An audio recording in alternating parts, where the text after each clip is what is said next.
Dear parents, I am pleased to introduce you to Dr. Harold Blomberg, a Swedish psychiatrist who has helped many patients with autism, ADHD, psychosis, obsessive compulsive disorder, and many other neurological issues for decades. Okay, so I am very glad to speak with you today, and I want to start by thanking you in advance for taking the time to answer my questions because it will help so many families. And the first time that I heard about you, it was at a brain gym class that I was taking for my children, and they mentioned the benefits of the rhythmic movement training. So, will you tell us how did it all started with for the rhythmic movement training? Well, I learned the rhythmic exercises 30 years ago from a Swedish woman who had developed these exercises by observing her own children and working with these baby movements with all kinds of people with who had very different conditions actually. And she worked a lot with children who had cerebral palsy and yeah, some must have been on the autistic autistics have been autistic, but that wasn't so common in those days. So, but I think some of them were actually. So then I have used it, worked with it in my work as a psychiatrist, and I also have worked as a school doctor, psychiatrist in a school for adolescents, most of whom had autism. So I used rhythmic movements there and diet also. And I worked there for 15 years in this school actually. And what did you observe there? In the school, well, yeah, what I observed was a little surprising for me because I noticed that these students at the age between 15 and 22 years who did the exercises, they actually got, had a severe emotional reactions, many of them. And I was not prepared for that because I hadn't seen that before. And then we had to put them on a diet in order for them to be able to do the exercises without having a lot of emotional reactions.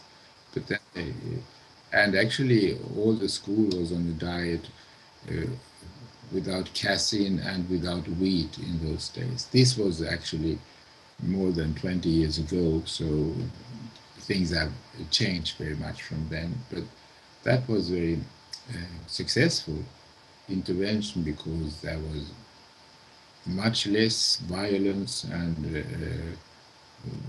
the students actually um, improved just by the diet and also by the movements also. How did you find out that they needed a particular diet in order to get results with the exercises?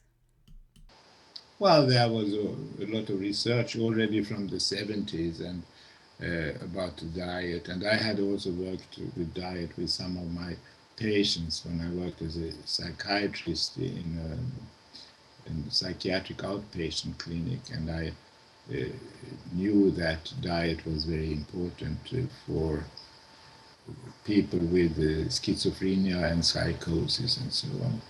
And then I also had read a lot about it, and I heard about a doctor in Norway or in Oslo who had done some research about this, Dr. Reichelt, and I visited him in Oslo, and he told me about how he had treated autistic children with a diet with very good results. So this was actually 22, 23 years ago. Okay, I wanted to know what are the benefits of the rhythmic movement training for children with autism? Well, the thing is, rhythmic movement training is good for everyone, but children with autism, they have inflammation of the brain and brain damage which causes the symptoms, and what you need to do is to stop the inflammation of the brain, and then you can heal the brain by doing the exercises. Especially you get good results with emotional development, so they start to show emotions and such things, and in many cases they have also can have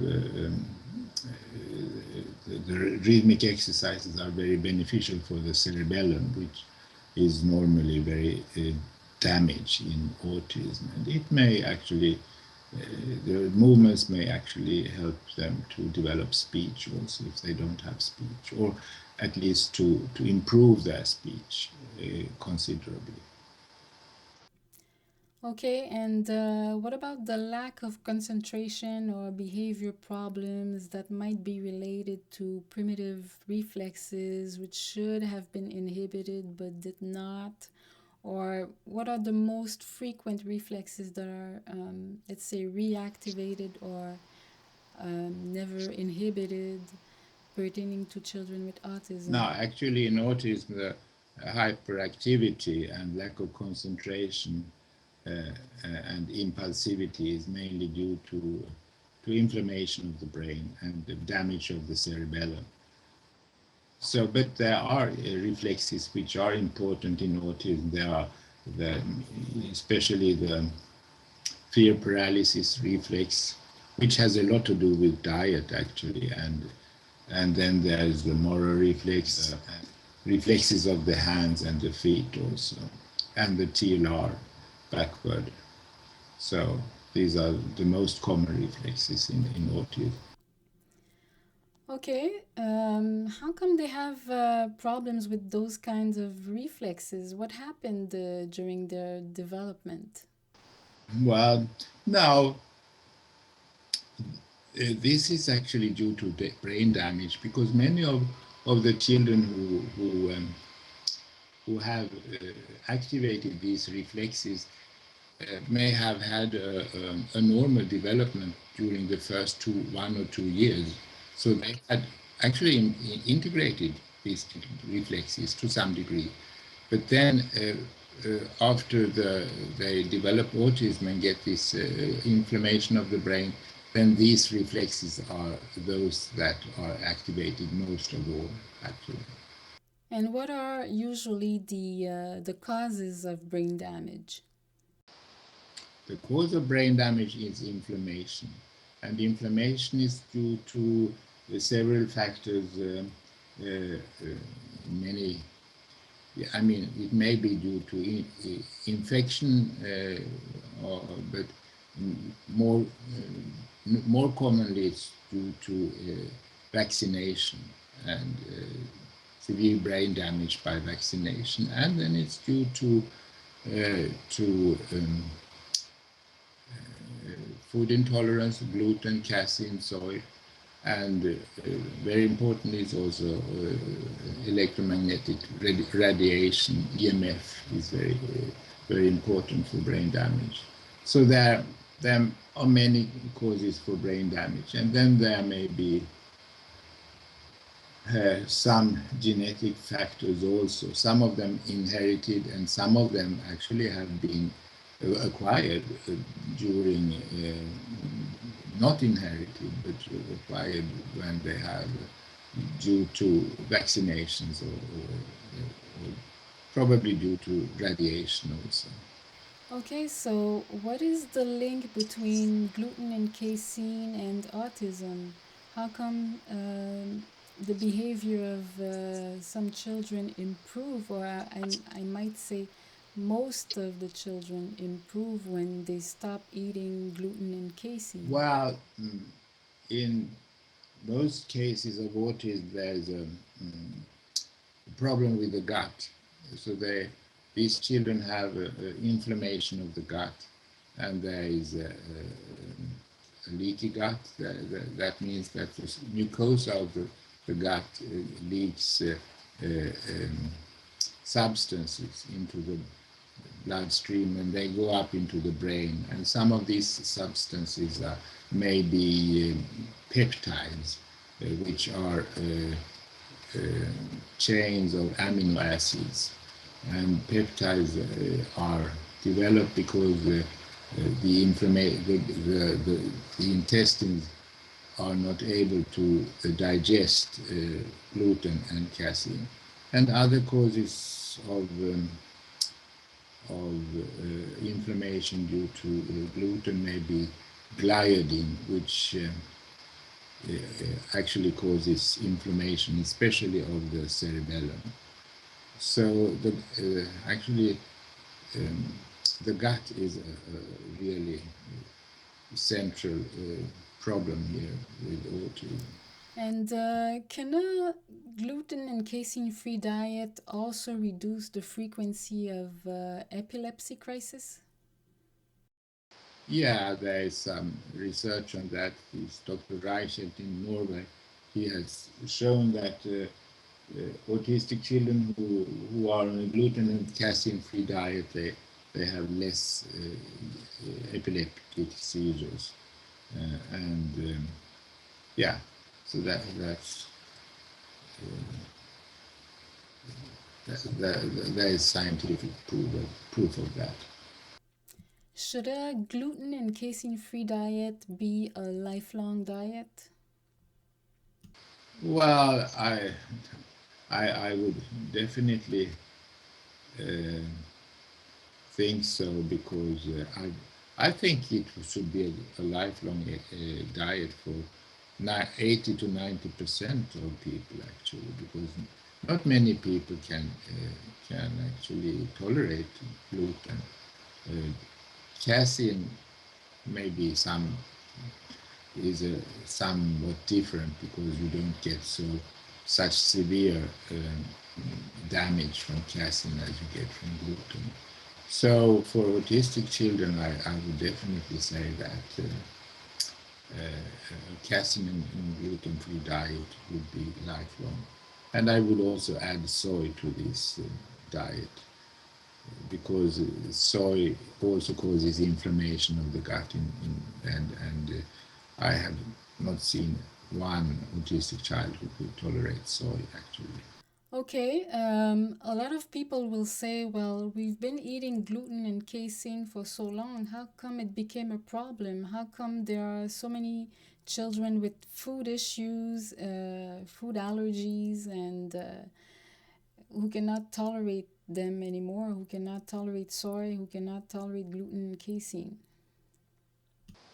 Well, one reason is that they have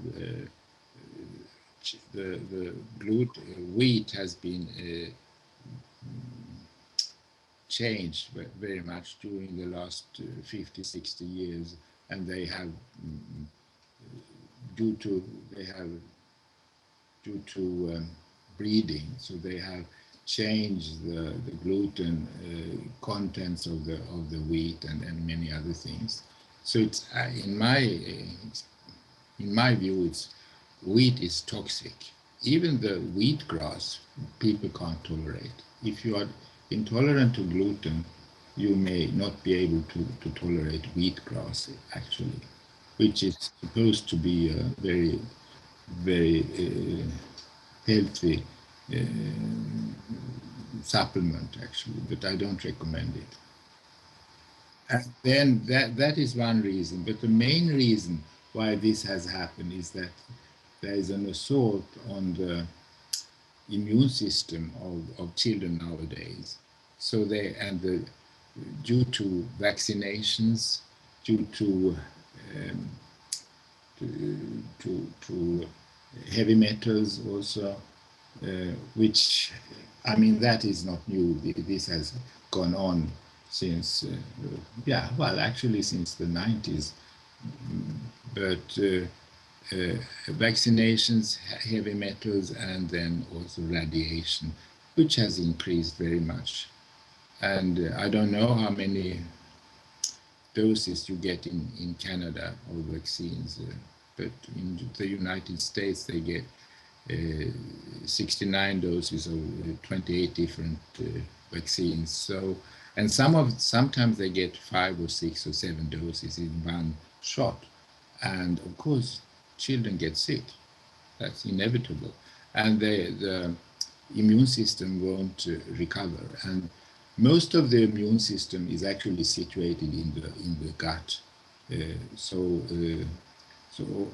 that the gut is actually crucial for the immune system. And then when you damage that, then bad things start to happen. Is it only a question of gluten and casein free when it comes to diet? Because I remember reading in your book, L'Autisme, une maladie qui se soigne, that you were talking about a more broad approach when it comes to the quality of the food that we're feeding our family. Absolutely. Most children don't tolerate, autistic children have problems with detoxification. That's a major problem for them. So if you give them a lot of toxic food with a lot of food additives, and also with who have been with glyphosate and other things like that, or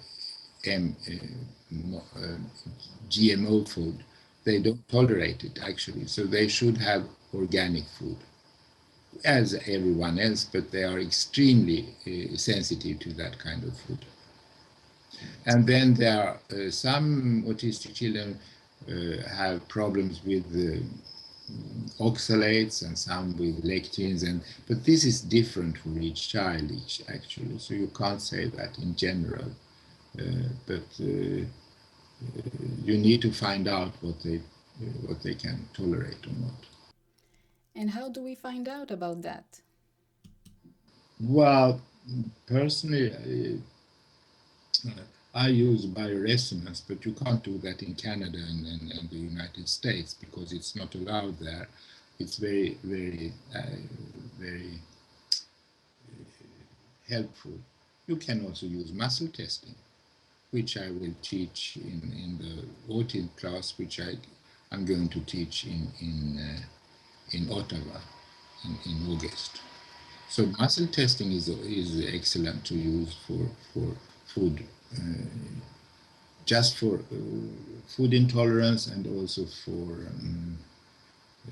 testing what food supplements they need. How come we never hear about muscle testing? Because sometimes the children must undergo some dangerous, let's say, dangerous tests to find out about their needs. Yeah, poor children, they are actually victims of very cruel actually. No, of course you can't muscle test an autistic child, but you can use the mother or some other person as a substitute, and it's really helpful, and it's quite easy to do that, and it's I mean, it's reliable also. When I started to use, I have used muscle testing for at least 10 years, I think more, 10, 15 years. But I noticed when I started to work with bioresonance, but that you get the same results with, with muscle testing as with bioresonance. And actually bioresonance is more reliable than blood tests, because bioresonance will tell you any deficiency in the cells of the body, but blood tests may not do that. It only shows the contents in the blood or deficiencies in the blood. And what type of therapists, let's say, or professionals who can provide the muscle testing? Yeah, well, kinesiologists and the brain gym in brain gym they also used to, I don't know, they have used muscle testing and kinesiologists, and I don't know how popular it is in Canada, but you can definitely use it in Europe, at least in Germany. There are a lot of kinesiologists actually, and we use it in Sweden also. I understand that the children not only need a particular diet, but also need to take vitamins and supplements and probiotics. Would you explain why, please? Well, yeah. First of all, you need to heal the gut, and in order to do that, you need to diet is fundamental. But also they may also have parasites, and then you need to treat the parasites. You can find that out by muscle testing actually. And then because of the inflammation of the gut, they have problems to absorb vitamins and minerals. So most of these children need zinc, and they may also need magnesium because of the high level of stress they are in. And then they may have a very poor gut flora, so they may need probiotics in order to help to heal the gut. And then they need vitamins, vitamin D, probably. Yeah, I think that's quite common, at least in Sweden, and even in Spain. When I go there, many of these children need vitamin D. And then vitamin B are very important because many of these children lack B12 and folic acid, actually. And of course, many of them also have a very poor diet. They eat, they don't like vegetables and so on. So they really need to take vitamins and food supplements also. And what can we do about the vegetables and the fruits? Because the children might take the supplements for a while, but we definitely need to put those on their plate. So, what can we do about that? Well, that's a long time project, of course, to get an autistic child to eat a healthy diet.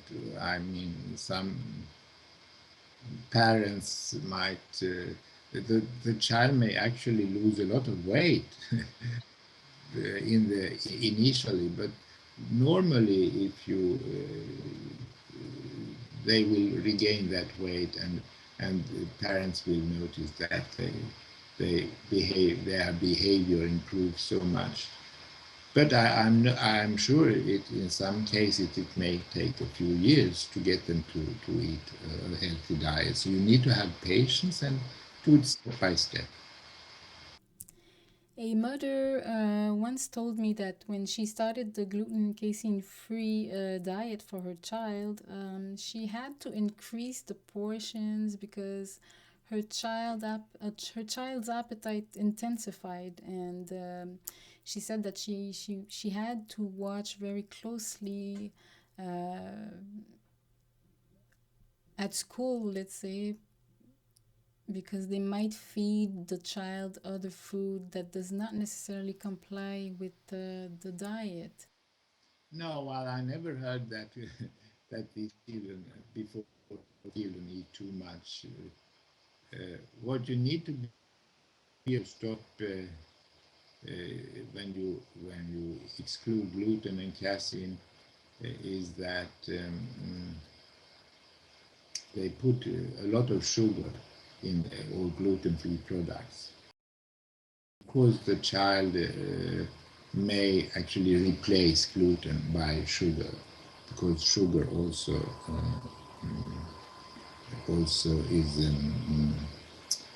is addictive. But the problem with sugar is that sugar also causes inflammation of the brain, and actually is quite detrimental to these children. It also causes, it also harms the gut flora. So sugar is not good for many reasons. But that may take, I mean, you can just do one thing at a time. You can't give the child a perfect diet immediately, because the child needs to get used to it. It may take a long time. My next question is, can parents avoid medication when a proper diet is applied for their child? Well, that's my experience, because when children come to me, they are usually very hyperactive and they can't sit still and they run around and they have self-stimulating behavior and rocking and whirling and hand flapping and so on. And then when they have been on a diet for some time, they just can sit still and play.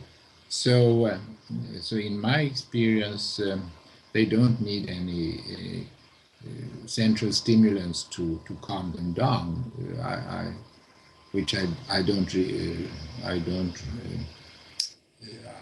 don't recommend that, because then they will give even more brain damage for these children. Sometimes they may have more problems, and they may still have a lot of hyperactivity. But then you have to work to heal the gut and find out what they don't tolerate, and I think actually reducing the electromagnetic fields is very important for these children also. So you need to find out how you can reduce their hyperactivity and the self-stimulating behavior.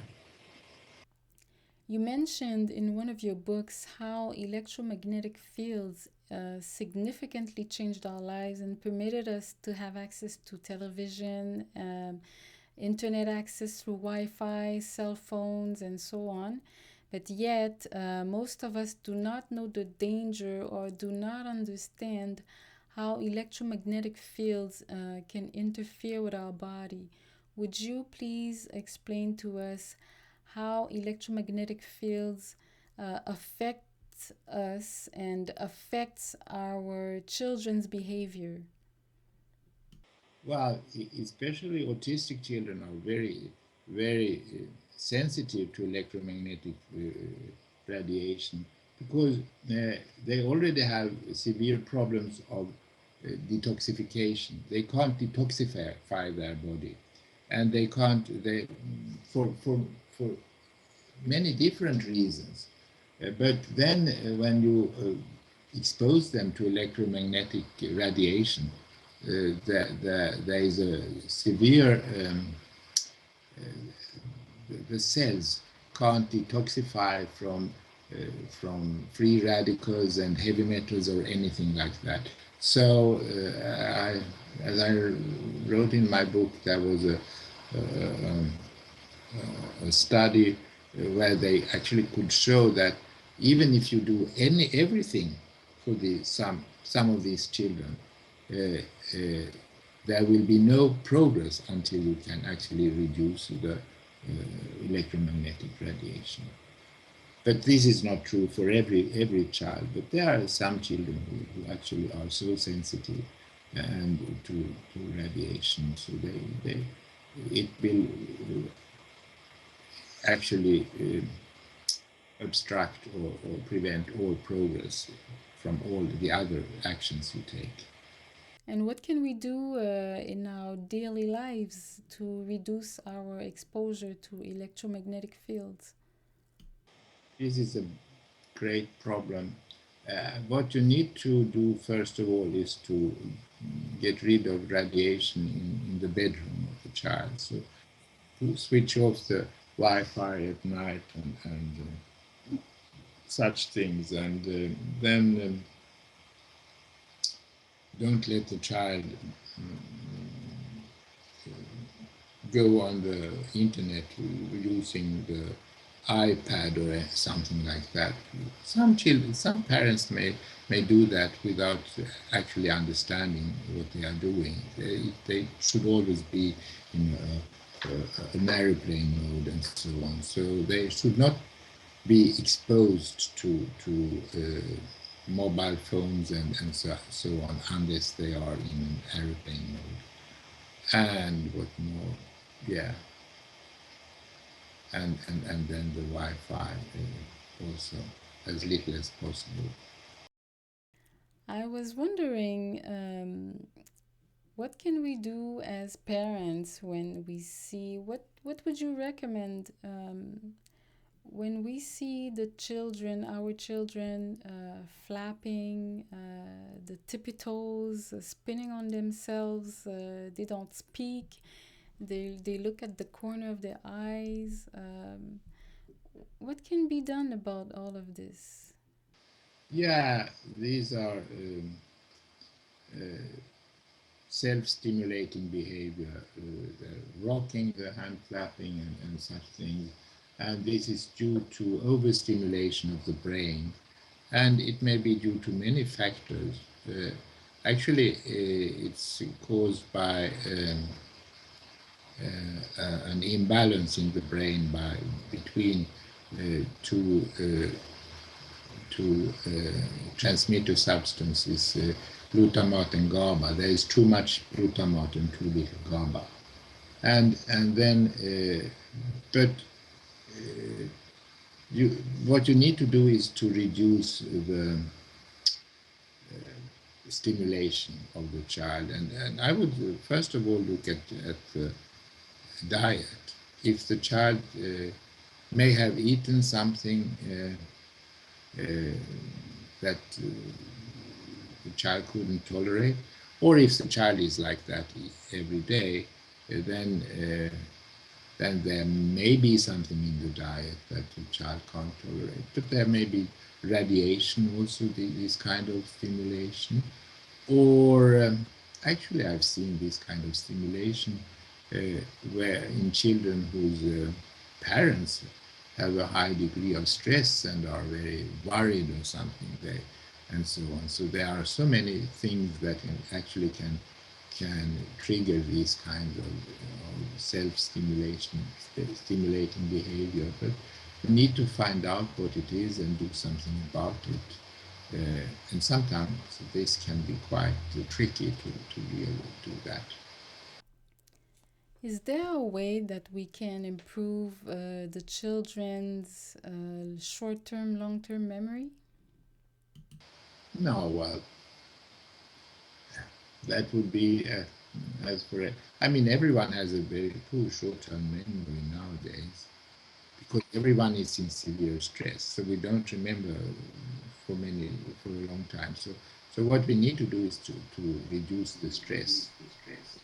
We need to Yeah, relax. yeah, absolutely.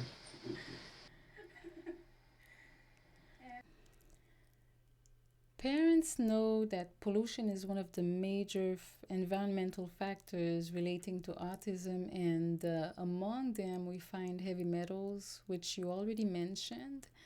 And what can women who have concerns about heavy metals and neurotoxic overload in their body and wish to conceive do? What can they do if, while working in fields which require multiple vaccines, do?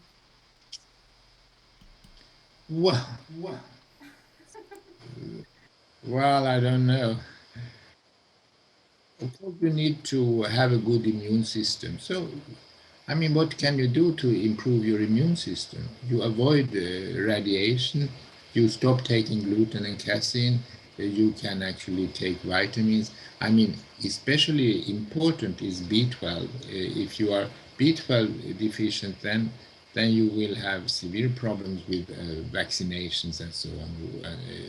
So So all these things may be helpful to actually improve your own immune system as much as possible, and avoid vaccinations during the pregnancy, of course. That's very important. And then if you want to avoid radiation, you can do as women in China do. You can buy some cloth with metal fibers in it and sew and make a shirt or from that. So you can actually protect the child from the radiation. I don't know why women in China know about this, but they actually do. So that's quite common there in the middle class that they do that. About your books, the Movements That Heal is pretty much easier to find than the one that I read in French, which is entitled L'Autisme, une maladie qui se soigne, which is has been translated by Marie Mattei from France. And I was wondering, is there a way, an easier way to for the parents to get access to it? Well, I don't know because I haven't published it. Marie has published it, and I think she could actually distribute it, have a better, more efficient distribution. So you have to ask her that question. I think many parents in Quebec would like to. It would be very good for them to read. And I plan to try to publish it in English also, but I have been publishing my last book in English, which is now called the, the Les Mouvements qui soignent. Well, they are called the Rhythmic movement method. I've added a chapter in that book about diet also. So I published it on Lulu. It has taken me 1 year to do that. So I I do plan to try to publish the Autism book also in English, so it may be easier to get. Perfect. I wanted to thank you so much for this interview, which is priceless for all the families throughout the world. And I sincerely hope that your work will spread all over the planet since you are doing a wonderful work. Thank you so much. Thank you so much.